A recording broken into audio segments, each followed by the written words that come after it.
This one caught everyone off guard. Elon Musk's work with DOGE has been nothing short of game-changing, but last week Musk dropped a bombshell. He's limiting his time on his government role, and let me tell you, the reactions have been all over the place. Some are praising him for what he accomplished, while others are straight up celebrating like it's a holiday. So today we're covering it all, and I'm going to tell you why Musk's impact is far from over. As always, make sure to subscribe and hit the notification bell for more videos just like this. Starting probably in next month, May, my time allocation to DOGE will drop significantly. I'll have to continue doing it for, I think, probably the remainder of the president's term, just to make sure that the waste and fraud that we stop does not come roaring back. But starting next month, I'll be allocating far more of my time to Tesla. And now that the major work of establishing the Department of Government Efficiency is done. For a bit of context, these comments came during a Tesla earnings call a few weeks before this announcement. There were some reports suggesting that Elon Musk might cut back the amount of time he's spending on DOGE, but back then, those rumors were quickly shut down. So what might have caused this sudden move? First of all, Musk's role with the government is limited by law. He's classified as special government employee, and under federal law, he can't work for the executive branch more than 130 days in any given year. That alone would have forced some kind of adjustment sooner or later. Secondly, Tesla reported a rough first quarter with profits dropping by 71% and vehicle deliveries seeing their worst decline since 2022. While it's true that the vandalism the company faced has a reason, tariffs played a role as well. Now that we have the true story out of the way, let's see the reactions, and who better to start with other than the president. But he's a brilliant guy, and he was a tremendous help, both in the campaign and in what he's done with DOGE. And, you know, we're talking about almost $200 billion and rising fast, because many of the things that we were looking at are now being found out to be fact. It's terrible. I mean, the fraud, the waste, the abuse, the everything that's happened is just terrible. So I also know that he was treated very unfairly by I guess you'd call it the public, by some of the public, not by all of it. So he makes an incredible car, makes everything he does is good. But they took it out on Tesla. And I just thought it was so unfair because he's trying to help the country. I heard him say that he'll start easing, which is he was always at this time going to ease out. And when he goes back to Tesla, that'll be taken care of.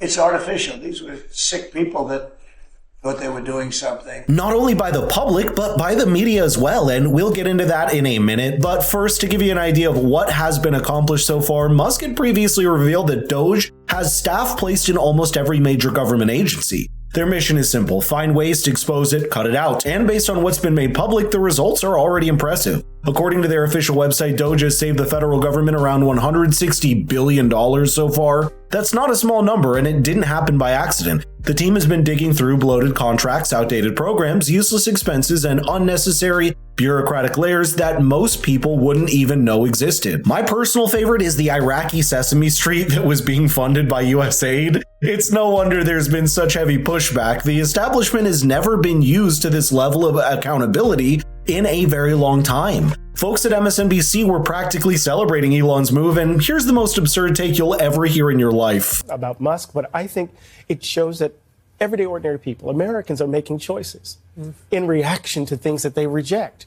So the 71% drop, right, is of course tied to tariffs and others, but it's also tied to the fact that people are making serious choices. They don't want to buy his products anymore. So you get even those who have their cars, you see bumper stickers, I bought this before Elon Musk went crazy, that sort of thing. And so I think it shows the power of everyday ordinary folk, right? That we can make a decision by what we decide to purchase, by what we decide to bring into our homes, right? And it can be a judgment. It can reveal a substantive judgment about what these people are doing. My man is acting like people were proudly putting up those stickers because they wanted to make a statement, when in reality, a lot of folks were just doing it so their cars wouldn't get keyed by some far-left activist looking to make a point, if that's what he thinks counts as Americans making decisions. I hate to break it to him, but it's not that. It's people trying to protect their property from random vandals. And on top of that, he seems to think that people protesting Tesla could even afford one of those cars in the first place. I'm not one to judge too harshly, but come on. Have you seen the footage of the protesters? Most of them are standing around on street corners waving signs in the middle of a weekday. It's not exactly the schedule of someone working a full-time job. By the way, I've noticed you haven't liked the video or subscribed to the channel yet, so what are you waiting for? Now, pundits at Fox News were much more understanding, but they also did have some pretty interesting takes. If I can just pivot to DOGE for 1 second, because that is what, sucked a bit of his time away. The $160 billion isn't what he promised. It's not. I concede that. But at the same time, it's not chump change. Yeah. $160 billion a year. If we could save that, if they can get that net figure a little higher, if we can get that into the bill, I think they made tremendous progress here. And even just having the conversation, because everybody got so accustomed to being okay with all the waste and fraud. Like, well, that's just part of the system and that's what happens. It doesn't have to. So right. I think he did a really great job with that. I'm all on board for Elon. I mean, it's like she hasn't been living with us for the past 3 months. Does she not realize that there have been at least 100 lawsuits filed challenging DOGE-related actions? Yes, Elon did make the promise that he was going to cut $2 trillion in government waste, and that's a big goal. But every step of the way, there's been endless outcry from the usual crowd claiming this is somehow the end of democracy. The left has already turned this into a full-on rallying point. They're not even trying to hide it. Just like we saw with the endless cases and challenges to Trump's executive actions, the strategy here is clear. Bury them in legal battles, drag out the process, slow down everything until nothing gets done. He's got two issues, and one we've talked about. He's going to spend more time with Tesla, okay? Yeah. And I think that matters a lot because he's one of the most creative people on earth, and his time with Tesla is going to matter in terms of what they do with these products. His bigger issue is his profile, and that's not a time issue. That is, who is Elon Musk?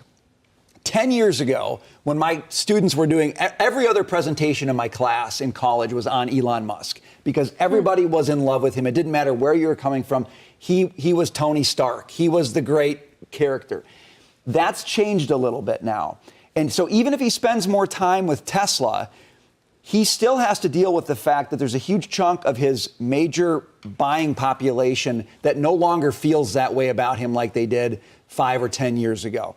I don't know how he's going to solve that. I'm not a fortune teller, but if I had to guess, I think Tesla would be just fine. Simply put, what they offer isn't matched by any other company on the planet. Their technology, brand power, and customer loyalty are on a different level. You can criticize Elon Musk all you want, but you can't deny the impact Tesla has had on the auto industry and innovation as a whole. Unless Jasmine Crockett and her friends somehow come up with better vehicle overnight, I don't see much changing. But I'd love to know your thoughts here, so let's get the conversation rolling in the comments down below. And if you want your friends to get their coverage from an independent source just like us, please share the video. It means the world to us. Thank you for watching, and I'll see you in the next one.